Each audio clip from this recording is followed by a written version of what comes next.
Welcome to Women Don't Do That, where we empower you with inspiration, knowledge, and skills to redefine your boundaries and unleash your potential.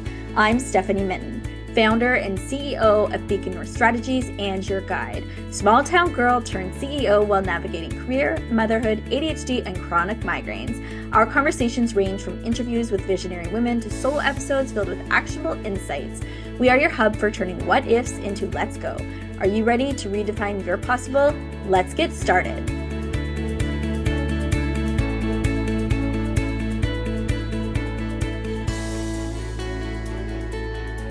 Today on Women Don't Do That, we're talking about what it looks like when women stop shrinking and build spaces that actually fit them.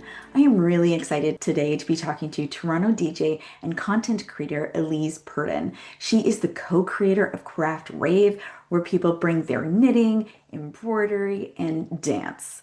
We get into why the idea started, how it's taking off, what women are saying that they need right now, and how to create something that feels welcoming, bold, and yours. Let's get into it. Elise, welcome to Women Don't Do That. Hi, how's it going? It's good. Thank you for being here. I'm excited to have you and talk more about what you're up to. One of the things we like to do off the top is try to get to know guests better. So, can you tell me what motivates you to live your best life? Probably the idea of just every day being enjoyable, I think. Mm, Yeah. that's really great. And I think leads in well to what we're here to chat about today. What does life look like for you right now? I am a freelance creative, and that is the only kind of role I've ever known since finishing university. And so life is not particularly scheduled or routine. It is always evolving. So I work from home, but I also work out of the house. I travel. But I always have a very strict morning routine. That is, I feel like, one part of my day that always looks the same. Yeah. Ah, and that kind of gives it a grounding, even though it's changing all the time. Yeah, I grounding I find is very important just to my overall well-being. And I tend to default to always thinking about the future. And so starting each day, just, yeah, being in today in that moment, helps keep me a little centered. Ah, I love that. Yeah, we'll have to unpack a little bit about that as well. Can you tell me actually more about your morning routine? Because I feel like this is something that people are obsessed about. So tell me about it. Yeah, so I wake up and first make coffee. That is one of my favorite things ever.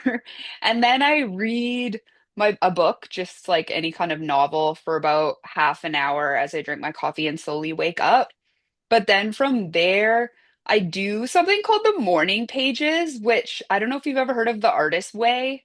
It's No. kind of a book for unblocking or like creative blocks, essentially. And part of it is a certain amount of just daily writing, Mm, kind of like a brain dump, whatever you want it to be. And I have been doing that consistently for years now, even though the course is only 3 months.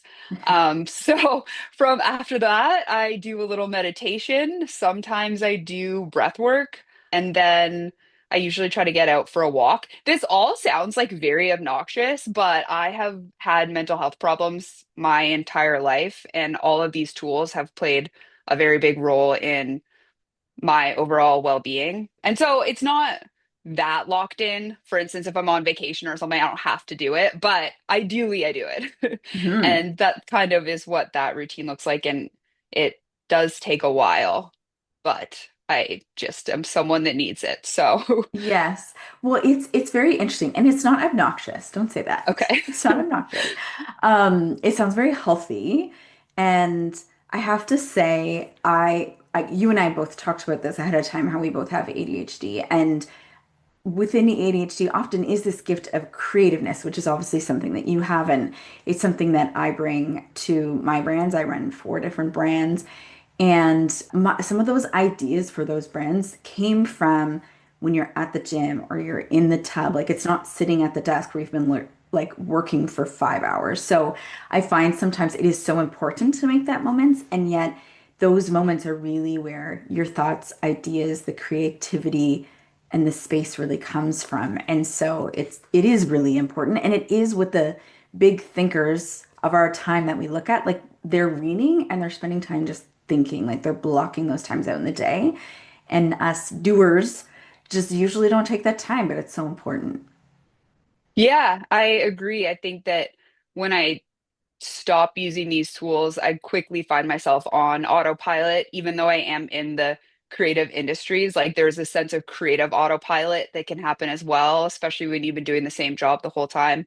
And so they actually talk about in the Artist Way program, like it's, I think, three A9 pages you're supposed to write every morning, which is a lot and it Mhm. feels so tedious and like pointless when you're writing. But you start to learn after you do it a while that after about 1.5 pages, there's always something that you never would have otherwise kind Mm. of came to that day, whether it is Yes. an idea or a realization about yourself or something that happens consistently every time. And it's not a difficult chore. You're just writing whatever comes to your mind, but it's so, so powerful. So, yeah. Mm. I love that. That's a great practice for people to think about.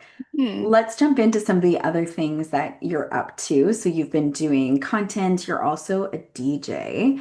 Can you talk about a little bit about how you got into some of those things? Yeah, so I started a blog in university. I was living in Thailand actually and going to school there, and I wanted a creative outlet for just myself. I was in business school, and so I started blogging kind of as a form of self-expression. I felt like when I ran away to Thailand essentially when I was 18, I had never really fit in. Like later it was all a lot of undiagnosed ADHD stuff that I didn't know. Uh-huh. I was told I was anxious and depressed and all of these things. And anyways, so I just needed to kind of be by myself somewhere to figure all this out. And so I started just writing all my thoughts and feelings on the internet along with photos of outfits because this was back when fashion blogging was very much a thing, combined with a little bit of travel because I was living abroad. And then I used social media to kind of promote the blog essentially. And when I finished university, I just worked really hard at that, moved back to Canada, and decided I was going to become this kind of blogger full time. And so I did that, but then eventually people stopped reading blogs, and now I am what is now the job content creator, influencer, whatever you want to call it. And so I've been doing that for about 13 years now. And then the DJ element came about in lockdown. I have always loved house music, and looking back as a kid, music was like something my parents put me in and I always really enjoyed, but I think kind of the world never presented to me that that could be something I could pursue professionally. Right. And so in lockdown, I ordered DJ equipment and started teaching myself on YouTube. And now it is a big part of my job. And I am learning music production to actually make my all of my own kind of original house music Right. as well. Yeah. I I can relate to that so much, especially what you said about the world. When you said your parents put you in music, what kind of music were you doing? Just kind of piano, guitar, and then I was in a program that was really leaned into just writing your own music and stuff, which isn't a Ah, part of a lot of children's music programs. yeah. And honestly, like that it was the only thing that my teachers in any capacity of anything that I ever did was like, this child is exceptionally good at this. And I don't know why I Oh, never internalized that message as a kid. As an right. adult, my mom tells me now, she's like, this was what everyone said you were good at. I'm like, why did it take me till I was 34 to like Yes. take it seriously? So, Right. Well, I feel like I mean, some of that I'm sure is contributed to what you mentioned earlier, right? About even though people are telling you that it's like society doesn't tell you that that's a quote unquote like real job or like a real path to your future.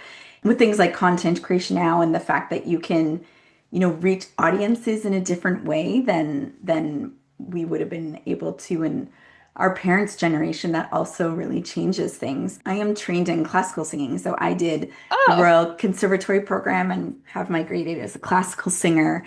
I haven't done it much for the last couple of years. As you can imagine, to stay at like a really senior level, you just have to practice so much.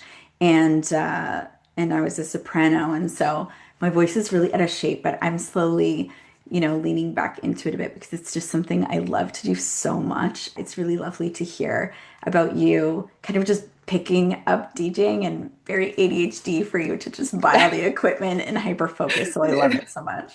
yeah. And congrats on getting back into singing and stuff. Oh, That's thank so you. It's a fun. very Yeah. slow process. I thought at some point, I don't, part of me is like, should I say this out loud? At some point, I thought it would be fun to record like a jingle for the podcast. And so I was like, if I'm going to do that, I actually need to start to practice because I won't be okay. If it doesn't sound good, I'm not going to use it. So I'm like, I need to practice. And then I was telling somebody said something the other day, and then I said, "Oh, like I used to be a singer," and they were like, "Sing something." I'm like, "No, I don't think you understand. Like, unless have been practicing for a long time, it sounds really good. It's not happening." Yeah, Like, this fair. is not. The perfectionism comes out. Yeah, like Yeah, yeah. this is not it. I can't wait Yes. to hear the jingle though. That's so cool. Ah, yeah, hopefully it will be good. We'll see. Yeah, that's really exciting. And so I love that you're learning and leaning into like the music production and the YouTube aspect that you can teach yourself. Like it's one of the ways that the podcast started was, that could be fun and we don't know how to do that. So let's Google that and like walk through all of the steps. And so it's exciting that you're actually like making a career out of that. And one of the things I noticed when I found you on TikTok was about like the craft rave Oh, yes. that you have been involved in. And so maybe talk about for listeners who maybe haven't seen that content from you, what is it and how did it start? Yeah, so this started because there's three of us essentially who work on this together, and the other two people had posted saying they were hosting a craft rave and there might be a DJ. And I was like, what do you mean might be a DJ? Like, I will be your DJ. Please allow me to be your DJ. And so it was a success, went quite viral, and so we are now a team planning more. I think that what appeals to me about this, so I absolutely love knitting. It is one of my favorite hobbies. I do it every day. And obviously, I love house music. And so it was just two interests colliding. But I think it's cool because house music is like has the less gender equality out of every genre of music. Actually, it could be changed now, but about 3 or 4 years ago, that was the case. So it is a predominantly man-driven space. There's something about the idea of mixing knitting and crafting that is just kind of so abnormal and so safe for women in this genre of music where they predominantly don't have a lot of space. And so to Mhm. take that and have it be like not the traditional idea of a rave where you have to dance. You can sit and you can craft if you want. A lot of neurodivergence is in the room at the craft rave. And in a lot of ways, like the kind of what makes house music is like four kick drums per bar, and that kind of rhythmic heartbeat music is actually incredibly good for crafting. You're just doing repeat motions. It creates a very unique experience that clearly there is a demand for. So Yeah. that's kind of the story behind the craft rave. And we have big plans this year that none of them are totally set in stone yet. So I can't say, but Yes. cool things are coming. Yeah. Yeah, I love that. I love that so much. I feel like when I see the craft rave concept, I think like it's so feminine energy Mhm. in many ways, and it's been really interesting to me. Like even my youngest daughter is 12 and a half, and she has started crocheting, and this like the knitting and the crocheting aspect has really come back. Where, I think in our generation, at least in my circle, it got lost, right? And so it's really interesting to see how you have brought those things together, and it's such a safe and comfortable space for women, and Yeah, and it makes like so much sense. Like even though it's like you said, like two things that seem like very different. And I feel like we're seeing more and more of that. And as I step back and I think about kind of the world globally right now, so many things for women, it's like tightening down for them and Hmm. getting more difficult. And then at the same time, I like there's all these exciting things like what you're doing where women are like leaning into who they are and being like really happy and just I find more and more like I'll see an event, I'm like, oh, that looks really fun or like something that I would love. And like again, it's just kind of built more like like for women and things that they love. And so I just think that's really exciting to see. Yes, so exciting. I'm here for this energy. All the feminine energy. Yeah. Yes. What is some of the feedback that you're getting from women? Um, they just that they love it. I don't know. Yeah. I in terms of like the I found my people, Right. the just so someone I think that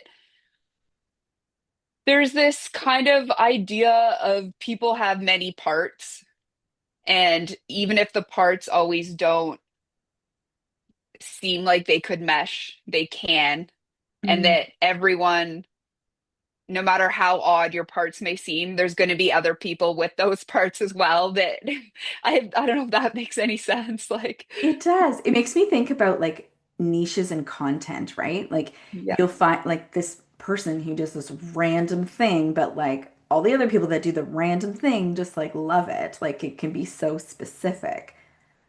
Like Yeah, and climb with kids or like whatever, right? Like yeah. totally. And I think it's so cool that that level of like niche interest can is so there's so many people out there that it doesn't even have to be on the internet. Like in real life, we Yes. can sell out a craft rave in 5 minutes in Toronto, which shows even more how much community does exist. Because I think Hmm. with the internet too, even though we have access to, we could find whatever niche we want, there's still a little bit of a disconnect because it is virtual, you know? And Right. so Getting the this kind of, physical. yeah. Yeah, and it creates community, right? Which a lot of people are craving, like especially after COVID. Another example that I saw, I feel like somewhere I saw an event that was like, come and read in a room with a bunch of people, but don't talk to each other. I'm like, I think I would like Sold, that. I'm there. Right? Like Yeah, it's like, yeah. oh, okay. And one of the movies I watched recently, there was like a bookstore where you drank wine. I was like, I don't drink wine, but I like that environment. Like that sounds like my kind of zone. It's like this sounds Yes. fun. Something I could do with my friends. Yeah, so it's very exciting. What are some of the things that have happened through this process, like as things are really blowing up that surprised you? Um, I feel like I've been surprised by a lot of, I don't, negative's not the word, but like a lot of internal blocks or Hmm. things within myself that I didn't realize were there. Right. So in pivoting to music, I realized that I was massively creatively blocked. Even though I Right. had been creating content for so long, I just knew how to do that. And I hadn't done anything outside of that in forever. And so to even get to a place where I had like an authentic creative expression, I was Mm, unable to. And I had no idea that that was the case. I also realized that I was coming from an industry, like the content creation influencer industry is majority women and mhm, queer folks. Like there's no men present in that sphere, like very few. right. And pivoting to house music, which is the polar opposite, I realized that I had did not have the ability to even like talk to men really. Like I talked to my boyfriend and my dad, and and so suddenly I was like, how do I network? How do I approach conversations? Like all of Right. these tools were things that I had only ever learned within the space of women. And so I've been navigating that Mm, massive imposter syndrome Yes. So those are, yeah, all the things that I have been learning and noticing. Right. I can appreciate those comments so much as a woman who works in a male-dominated environment. Yeah. And it's interesting because there's also that challenge of like, how do I find myself as a woman and break some of the rules and be who I am, but also exist in this space, right? And so Yes. that can be a challenge. Like I'll say to people, when I'm competing for contracts, I'm competing against, long-standing businesses that are led by white males who are Yeah. often being hired by white males, Yes. right? And so figuring that out, and even lately, I've been like, okay, like, what am I wearing for work? And do I look like a CEO? And like all of these things that you have to think about and just figuring out your space in that mold. And sometimes I don't know if you'll find this as you blossom and become more comfortable, I guess, in your Mhm. business is when I find there's an empowerment when you're the CEO because I can break the mold a bit. And like if it Yes. affects the bottom line or something, I'm willing to take that impact. But as like a staff person working for a bigger corporation or something, it's a lot more challenging. And so Right. it comes with an amount of like privilege where I can be like, well, like I have a bunch of pink in my office and I don't really care if people don't like it or if they don't hire me. But like, you're not my people. I don't care. But somebody else doesn't Yeah. necessarily have the privilege to do that. And so that can be a lot of fun and figuring out like how much to push um, is the challenge to figure it out, maybe. Yeah, absolutely. And it is just a balance, I guess. I mean, ideally it wasn't something we had to balance, but Yes. um it is, yeah, a fine line between like success and uh pushing boundaries, I guess, you know? But Hmm. I'm also trying to think long term. And I know that ultimately, like, staying true to myself Yes. will turn out better in the long run. And Yes. so, I do think that's true because that's why people want something different, right? People are coming to something like what you're providing because it is different, because it feels so safe and authentic to them as well, right? That's why it's so popular and going viral and all of these things. And I do think that that is true, right? It's figuring out your space. I remember telling some of my friends I was teaching how to use ChatGPT and AI to finance professionals at the public service. And I was going to do this speaking gig, and I said to one of my friends, I want to get a purple suit. So like it's a suit, but it's purple, so it's still yeah. professional. And they were like, that might be too far. I'm like, I don't care. That's the point. Like Yes. I don't really care. Like, and I think it's also like it's different strokes for different folks, right? Like some people that would be too far for them where I'm like, no, I'm willing to be the one that's a little bit out there for people. That's incredible and it's brave and we're glad you're there. Right, Yeah. right. But isn't it Yeah. funny how it's like, oh, she wore a purple suit, how scandalous. And yet at the same time, Like, you're like, that seems ridiculous. Yeah. yeah. No, It makes me think about, at least I went to this event. It was the first like women in business event I had really been to that was like designed by women for women. I'm usually like in policy conversations in Ottawa talking about defense or natural resources, and there's a lot of men and it's very policy heavy. So I go to this event and women are wearing like fantastic outfits. Big dresses, they're bold, they're so fancy. The backdrops were like from a woman's perspective, like floral and beautiful. I had never seen stuff like that at an event before. I was like, this is amazing. Like, what is sounds happening? incredible. Yeah. Yes. When you're putting on some of these events that you're doing, what are some of the things that you do like to create the space or to make an environment that's comfortable? Like what is some of the secret sauce that you find that's working out? Well, what I'm currently trying to do is so my hopes and dreams from a music standpoint are to be like I need to release my own music in order to do this, but to be an actual artist who like you would find headlighting at a big club or at a festival And so that's where I want to be.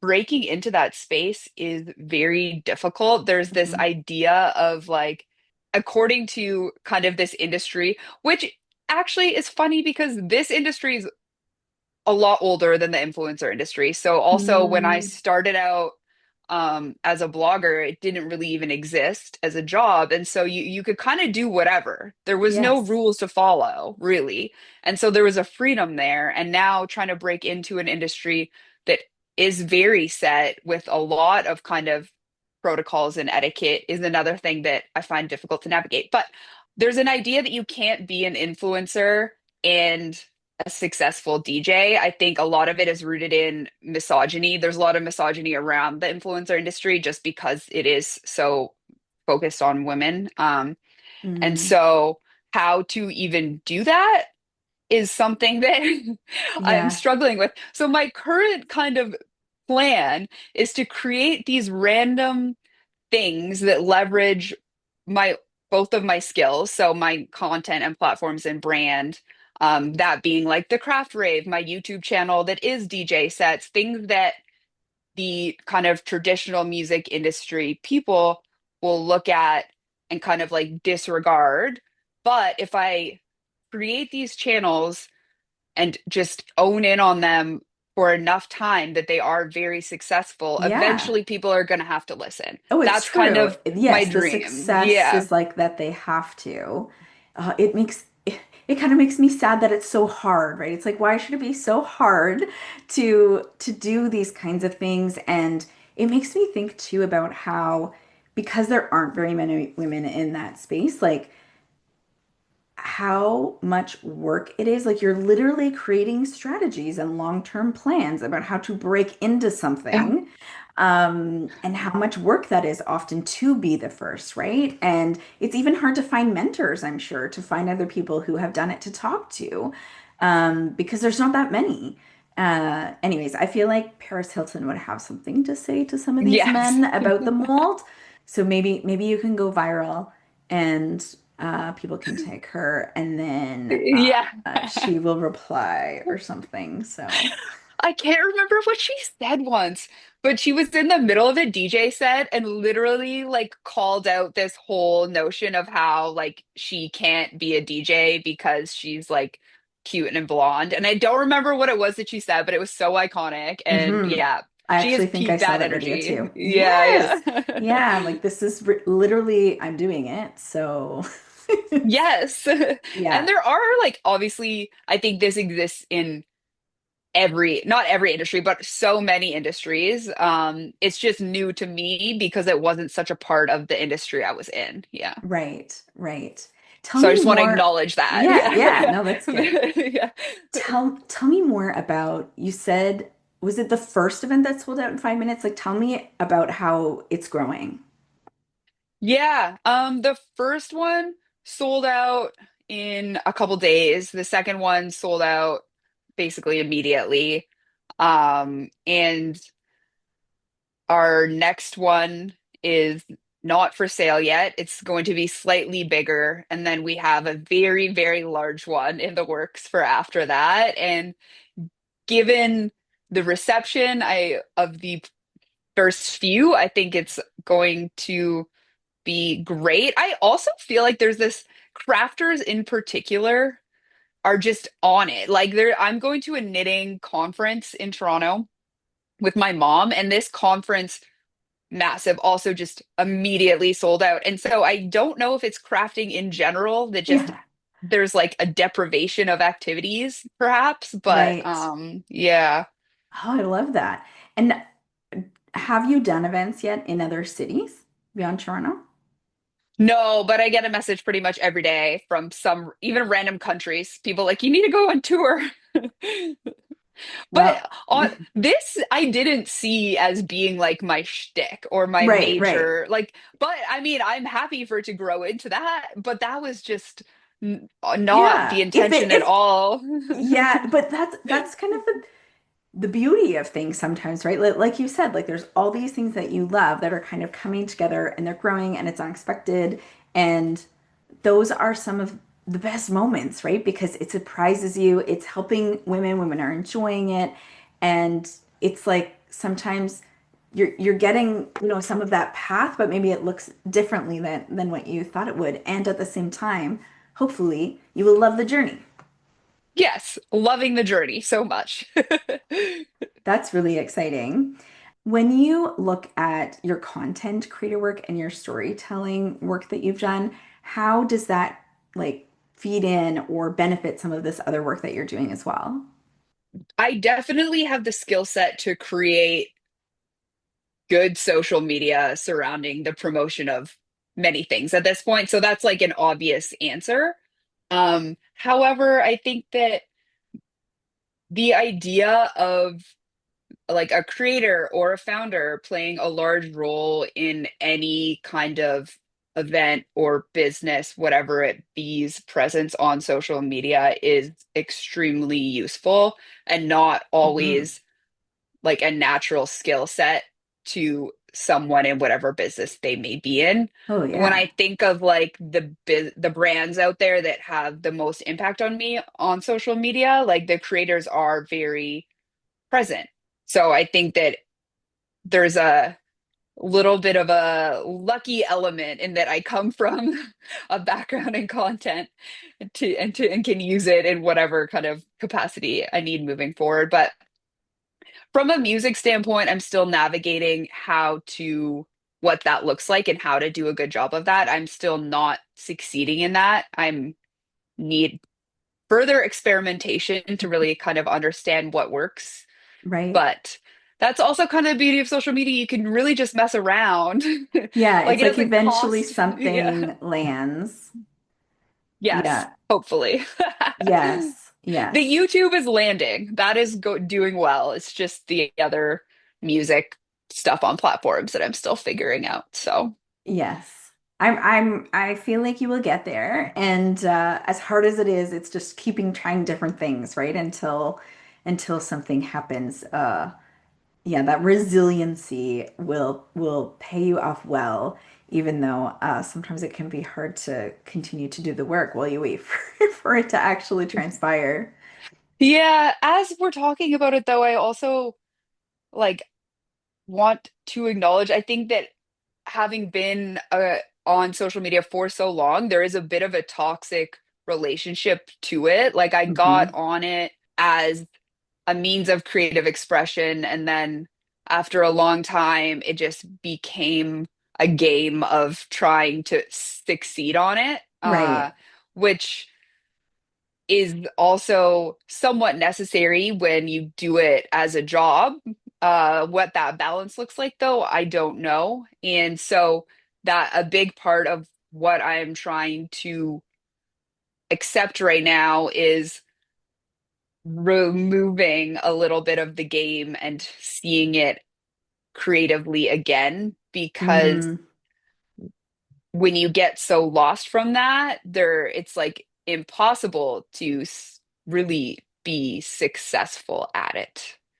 And mm. so I'm trying to pivot into this music sphere without all of the kind of hab toxic habits and Yeah. obsessions that I had Yes. created for myself as a content creator. Yeah, I think too, it's also like content and social media, it's so challenging because it's constantly changing. And I've even worked with people in my business sometimes where I'm like, okay, what I'm seeing right now on social is like XYZ. And they're like, oh, it's just really hard for me because Instagram, like it used to be all about like it had to look a certain way and you would like analyze so much like the wall and and I'm like, well, like I feel like that's less of the focus now. And so, but like getting over and addressing some of those new changes and leaning into them when you've always known something a certain way too, it can be really hard to just kind of lean into that creative side, like you said. And I think that's a lesson regardless of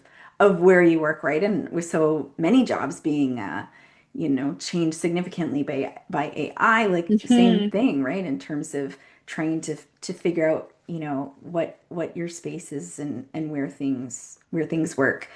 As you've, the type of career that you've had and lots of changes and you're doing a lot of things, What are some of the lessons that you've learned from these experiences? Really just trying to listen to yourself. And I know that's like so typical, but it's not easy. And I think it involves a lot of routine and practice. And like my morning routine helps with that. And Mm, spending as little time on the internet as possible as we've yeah. just spent all this time talking. Wait, sorry, maybe we should cut that. I don't know if No, we should no, say that's not. fine. Okay, okay. I That's was like, do fine. we want to send people off of Yeah, the yeah, cool. internet as Yeah, yeah. we're making a podcast? Anyways, um, maybe it's because of my job being on the internet, but that is the one thing that I need to have very strict boundaries Mm. with. And also maybe that's an ADHD thing as well, because we know that that's not helpful. Yeah, and it's hard, right? Because it feeds the dopamine to like scroll, and yet if you really want to kind of flourish, you can't just be stuck on social all the time, right? And so it's getting that balance and getting some time away. And especially if you're trying to do something creative, I think that's really important. I know you said you have some big things happening and you can't share too much. So maybe you can share more broadly, but whether it's like for yourself or for Craft Rave or some of the different work that you're doing, what are some of the things that you're looking forward to going forward? Yeah, I mean, I was referencing Craft Rave, but bigger than that, this is the year I release my own music. So very excited for that. I last year kind of spent a lot of my spare time learning the technical side of music production. And then this year I'm in a program that's more of like kind of finding your creative sound and the actual doing the creative side of it as opposed to just learning how to do it. So that's what I'm excited about this year. Yeah. Oh, that sounds very exciting. Okay, well, let's close off. Is there anything you want to add before we jump into the closing questions that we ask everybody? I don't think so. Okay. Yeah. At Women Don't Do That, one of the things that I'm really passionate about is that we, talk about real issues and that people leave with actionable like takeaways. So what is one action of advice or whatever advice that you have to leave listeners with?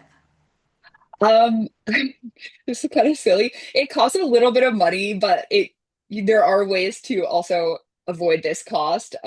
As we're talking about screen time, I recently purchased something called a brick, and it is a small magnetic device you can put anywhere. I have it on my fridge, and you tap your phone on it, and it will block you out of social media until you walk back to that device and untap it. And so, depending on where you put it, slightly inconvenient is just one of the best things that I ever did for grounding myself, locking myself into whatever I'm doing. And I think it's like a truly life-changing device. You could just put your phone elsewhere, but like this extra little step just makes me a lot more accountable. And Right. I think that it is very responsible for me successfully navigating this transition in my life. This, anyways, yeah. Yeah, no, I think that's a great piece of advice. And I do want to say to listeners, because, probably many of them will not be DJs.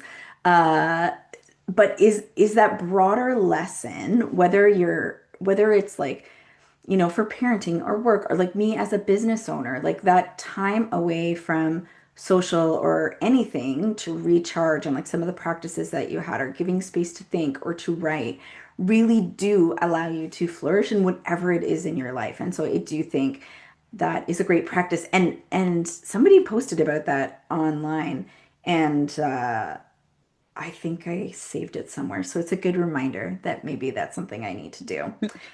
Can you share a rule you've broken that turned out to be a great decision? A rule I've broken that turned out to be a great decision. I'm hoping it is me not following the traditional mold of entering the DJ kind of music industry. By being girly pop, incorporating knitting, being an influencer if I want to be. Yeah, I feel like it's going to turn out great. I love it. I agree. Who is a woman who continually inspires you? probably my manager. Um, s- I don't know how to explain it. She has been my manager since I moved to Toronto. She does a lot of like my contact track negotiations and email and outreach, but she just is so incredible at not getting caught up in things and just Mm, having like just grounded values amidst all of the things that are happening. And I just have a lot of respect for that and think about her often when I'm in a situation where I'm losing it or stressed out for some reason. I'm like, Kristen would be like, this isn't a big deal. Like, you're fine. So, yeah. oh, that's great because sometimes those relationships can be really challenging. So it's really good to hear that you're having a really positive experience. What is one book, and maybe you already said it, but that significantly impacted your wisdom or perspective? Mm. Definitely the artist way. Yes. Yeah. I feel like at this point, yeah, that is uh extremely powerful book. I don't even know how to put it into words. So if Right. you are in the creative industries, or even if you're not actually, it might be Hmm. even more useful for people that aren't. Right. The book kind of believes that everyone has a sense of creative energy, even those people that say they aren't creative. It's a Right. lot very intertwined with like childlike play and exploration. Like I think that those are all kind of one thing. And so Hmm. it could definitely help everyone. Yeah. Yeah, I think that's very true.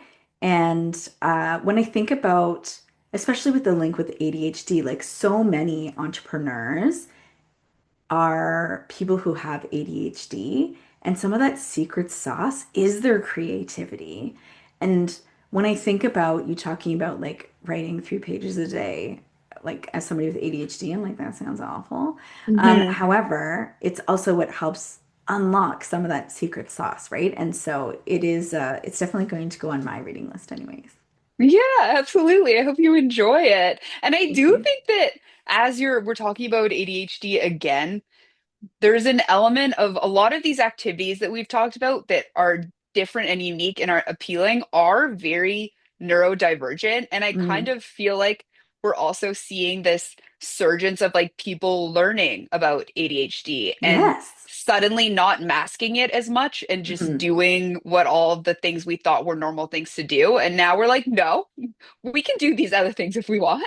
Yeah, we It's can mix these fine. things and Yeah. yeah, no, it's fantastic. Well, thank you so much for joining today. I feel like people will take away so much. You're inspiring. I love how you're breaking barriers and doing new things and doing them your own way. And I'm excited to see what you do next and lots of great things also for listeners to think about for themselves as well. So thank you. Thank you so much for having me. That was a great chat. Thanks for joining us on Women Don't Do That. Don't forget to subscribe and leave a rating or review. Connect with us on Instagram at Women Don't Do That and visit our website www.womendon'tdothat.com for more details. Join our Patreon to support our work. Find all of the links in the show notes. Remember, you have the power to transform your what ifs into let's go. Together, let's redefine your possible. Until next time. The opinions expressed by guests are their own and do not necessarily reflect the views of Women Don't Do That, Stephanie Mitten, or affiliated brands.